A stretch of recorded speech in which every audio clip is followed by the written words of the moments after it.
Assalamualaikum warahmatullahi wabarakatuh. Halo semuanya, perkenalkan nama saya Juliana Devisotolelia dari kelas 12C dengan nomor absen 21. Di video kali ini, saya akan menjelaskan tentang materi fisika dengan judul Radiasi Gelombang Elektromagnetik. Pada penjelasan yang akan saya sampaikan ini, saya mengambil materinya dari buku fisika terbitan Kemendikbudristek tahun 2022. Yuk, simak materinya sampai selesai.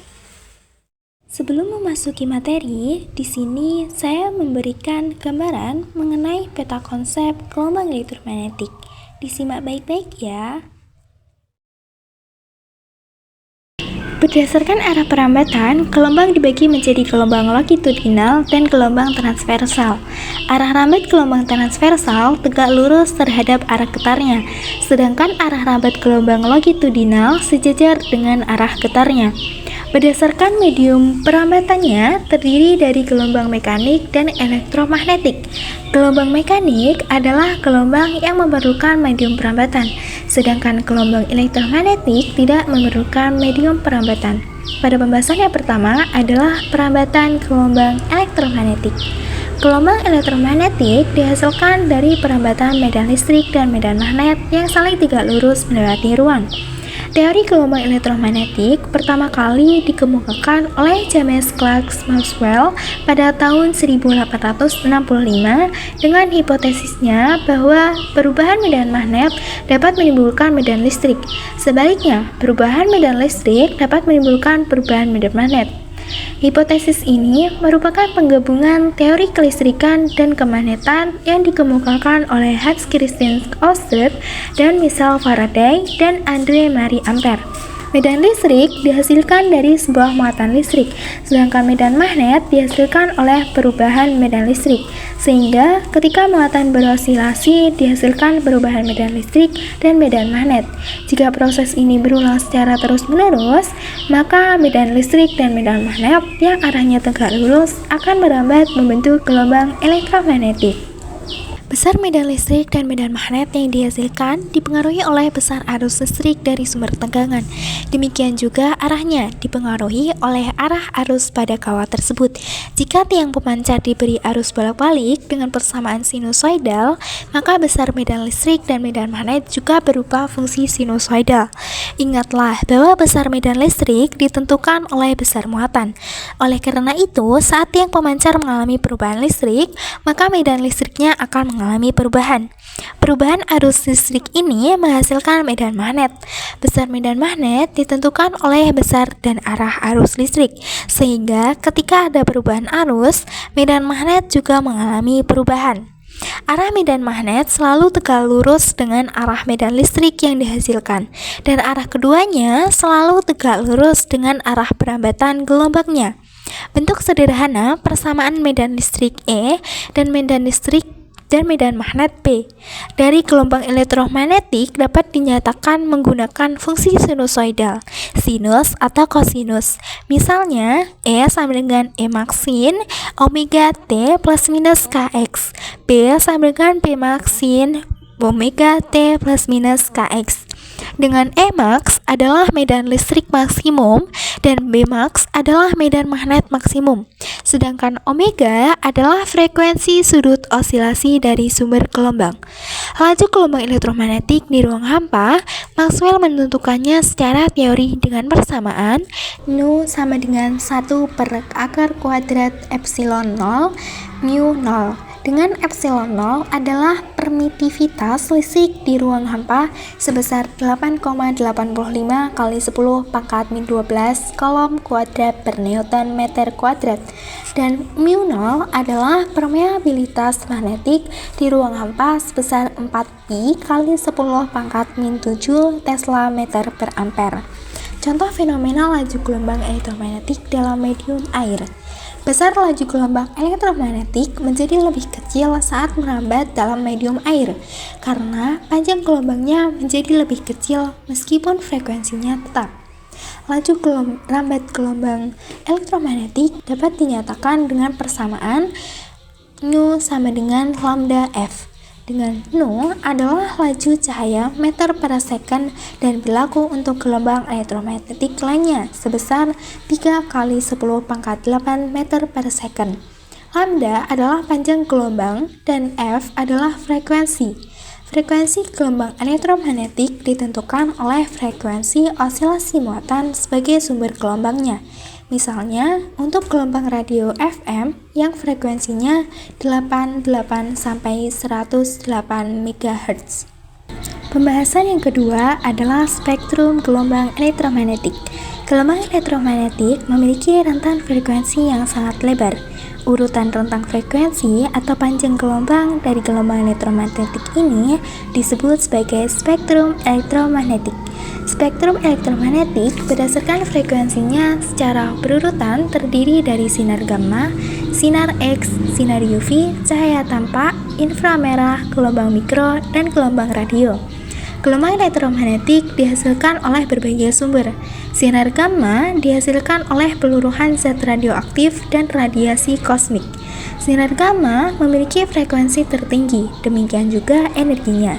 Energi radiasi yang berasal dari peluruhan radioaktif ini mampu mengionisasi atom lain, ionizing radiation, sehingga sangat berbahaya jika seseorang terpapar radiasi sinar gamma. Sinar X dihasilkan oleh perlambatan elektron berkecepatan tinggi secara tiba-tiba dalam tabung ruang hampa, sedangkan gelombang mikro dihasilkan oleh tabung elektron. Cahaya tampak merupakan spektrum gelombang elektromagnetik yang dapat dilihat mata. Cahaya tampak diemisikan oleh benda panas seperti matahari dan filamen lampu. Cahaya tampak mulai dari sinar merah dengan panjang gelombang terpanjang sampai sinar ungu dengan panjang gelombang terpendek.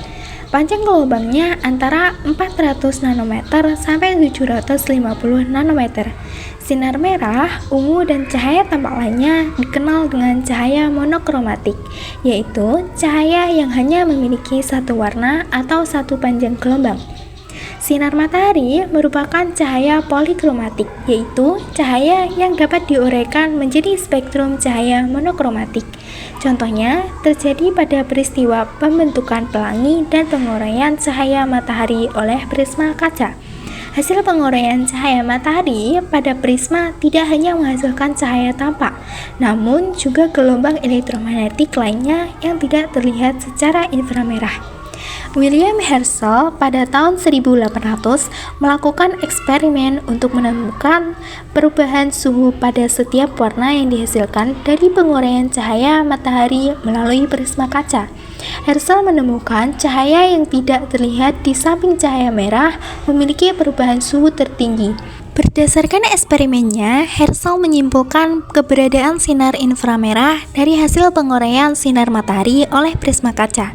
Selain dipancarkan oleh sinar matahari, sinar inframerah juga dipancarkan oleh benda-benda lainnya yang disebabkan vibrasi dan rotasi molekul di dalam material. Pembahasan yang ketiga adalah energi gelombang elektromagnetik. Gelombang elektromagnetik sama seperti gelombang lainnya, merambat dengan membawa energi. Energinya dibawa oleh medan listrik dan medan magnet yang biasa dinyatakan dalam rapat energi. Rapat energi adalah besar energi tiap satuan volume ruang di mana energi merambat.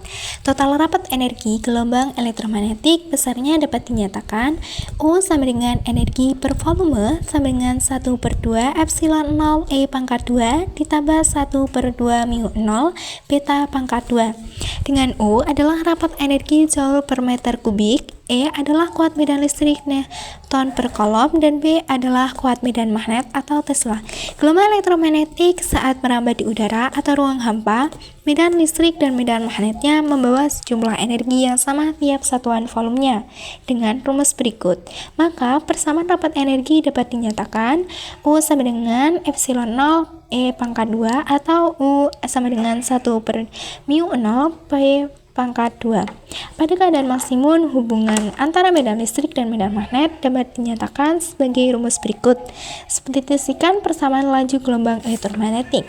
Maka, untuk gelombang elektromagnetik yang merambat di udara atau ruang hampa, hubungan medan listrik maksimum dan medan magnet maksimum dapat dinyatakan sebagai epsilon 0 per P0 sama dengan C. Dengan E0 adalah medan listrik maksimum Newton per Coulomb, B0 adalah medan magnet maksimum atau Tesla, dan C adalah laju gelombang elektromagnetik meter per second. Energi yang melewati tiap satuan luas, tiap satuan waktu atau intensitasnya dinyatakan dengan rumus berikut. Intensitas gelombang elektromagnetik dapat dinyatakan E sama dengan C epsilon 0 E pangkat 2 sama dengan C per mu 0 B pangkat 2 sama dengan EB per mu 0. Dengan S adalah intensitas gelombang elektromagnetik watt per meter kuadrat. Karena medan listrik dan medan magnet pada gelombang elektromagnetik berupa fungsi sinusoidal, maka persamaan di atas berlaku untuk kondisi sesaat. Untuk mendapatkan nilai efektifnya dapat menggunakan analogi dengan persamaan arus bolak-balik. Medan listrik efektif Rodman square yaitu berikut ini, dan medan magnet efektif Rodman square juga berikut ini. Substitusikan nilai efektifnya sehingga persamaan intensitasnya gelombang rata-ratanya adalah sebagai berikut, atau S sama dengan EAB per mu 0. Pembahasan yang keempat adalah pemanfaatan gelombang elektromagnetik. Yang pertama, sinar gamma dan sinar X. Gelombang elektromagnetik, khususnya sinar gamma dan sinar X, memiliki energi tinggi yang dapat mengionisasi sel sehingga bermanfaatan dalam bidang kedokteran. Sinar gamma digunakan untuk membunuh sel kanker dan sterilisasi alat medis. Sedangkan sinar X dimanfaatkan dalam pencitraan tubuh untuk mendeteksi suatu penyakit. Karena sinar X dapat mengionisasi sel sehingga sangat berbahaya jika terpapar berlebihan. Sinar X akan diserap jaringan tubuh sehingga intensitasnya berkurang saat melewatinya. Semakin padat material penyusun tubuh seperti jaringan tulang, intensitas sinar X yang diserap akan semakin besar. Perbedaan intensitas yang diproyeksikan menjadi gambar ini dianalisis untuk menentukan apakah ada kelainan pada jaringan tersebut. Yang kedua adalah sinar ultraviolet atau UV. Sinar ultraviolet atau UV memiliki panjang gelombang 40-400 nanometer, lebih pendek dari cahaya ungu, namun lebih panjang dari sinar X. Sumber utamanya adalah matahari, plus minus 10% spektrum cahaya, dan juga lampu khusus seperti lampu merkuri dan fluoresen. UV tidak tampak oleh mata manusia, tetapi dapat dilihat oleh beberapa hewan. Radiasi UV berperan penting bagi kehidupan, dengan manfaat dan bahaya. UVA 320-400 nanometer bermanfaat untuk pembentukan vitamin D dan terapi penyakit kulit. Namun, paparan berlebihan dapat menyebabkan kulit terbakar, penyakit kulit, katarak hingga kanker kulit akibat UVB 280-320 nanometer. Selain dari matahari, UV dimanfaatkan di bidang kesehatan seperti sterilisasi alat medis, makanan, dan air, industri seperti deteksi kebakaran, semikonduktor, dan polimer, serta biologi karena mampu menghancurkan mikroorganisme sehingga tidak berbahaya. Yang ketiga adalah cahaya tampak. Cahaya tampak selain untuk melihat juga dimanfaatkan dalam kedokteran, kecantikan, dan industri. Sinar laser menjadi aplikasi populer, digunakan untuk meratakan kulit, menghilangkan tato dan bekas jerawat, terapi lasik mata minus, serta menghancurkan batu ginjal, empedu, dan tumor. Yang keempat adalah inframerah. Sinar inframerah dimanfaatkan tidak hanya untuk remote control, tetapi juga pada termometer inframerah sebagai pendeteksi suhu tanpa sentuhan. Alat ini populer saat pandemi COVID-19 karena aman digunakan. Prinsip kerjanya berdasarkan radiasi inframerah yang dipancarkan tubuh manusia, dikumpulkan lensa menuju sensor atau thermofile, lalu diubah menjadi data digital yang ditampilkan sebagai suhu. Di bandara atau pusat perbelanjaan, digunakan kamera inframerah untuk memantau suhu banyak orang sekaligus. Yang kelima adalah gelombang mikro. Gelombang mikro dibagi menjadi dua. A. Telepon seluler. Gelombang mikro dimanfaatkan dalam kehidupan sehari-hari. Misalnya, pada microwave oven dan telekomunikasi seluler dengan frekuensi 450 hingga 1800 MHz. Dalam sistem seluler, setiap area layanan dibagi dalam wilayah kecil yang disebut sel, yang masing-masing sel memiliki antena dan dikontrol oleh base station. Dan setiap base station dikontrol dengan sebuah mobil switching center.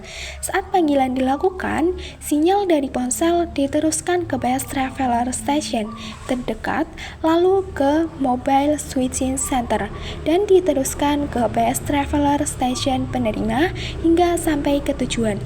B. Radar. Radar atau Radio Detection and Ranging adalah aplikasi gelombang mikro yang digunakan untuk mengukur jarak, sudut, dan kecepatan objek. Pemanfaatannya meliputi deteksi pesawat, pengukuran kedalaman laut, hingga memantau laju kendaraan.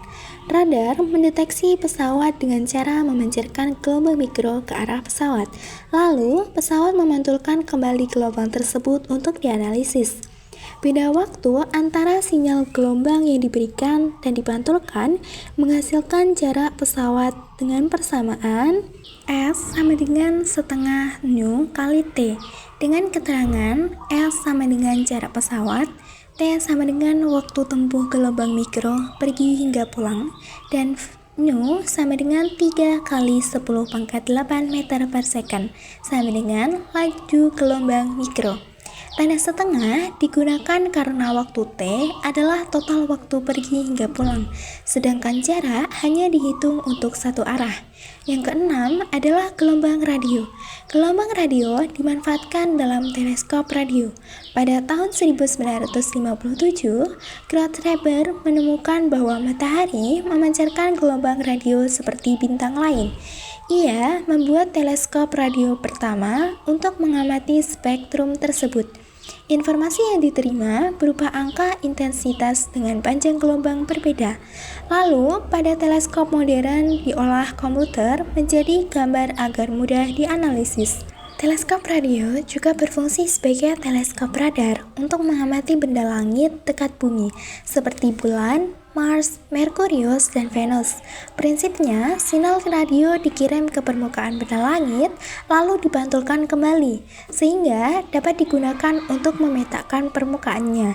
Cara ini menjadi solusi atas kelemahan teleskop optik yang terhalang awan gas dan debu di antariksa. Observasi benda langit tidak hanya dilakukan dengan teleskop radio di bumi, tetapi juga melalui teleskop yang diorbitkan keluar angkasa.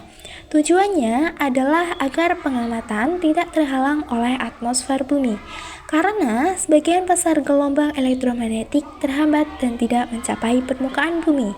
Teleskop paling terkenal yang mengorbit bumi diluncurkan pada tahun 1990, yaitu teleskop Hubble. Teleskop Hubble dapat mengamati radiasi gelombang elektromagnetik pada panjang gelombang ultraviolet, cahaya tampak, dan inframerah. Teleskop ini juga dapat menganalisis spektrum cahaya untuk mendapatkan informasi suhu, komposisi, dan jarak dari sebuah bintang dan galaksi. Berikut ini adalah sedikit album kenangan dari saya Diman Tiga Tulungagung selama 3 tahun terakhir. Sekian, terima kasih. Mohon maaf jika ada salah dalam kata, dan wassalamualaikum warahmatullahi wabarakatuh.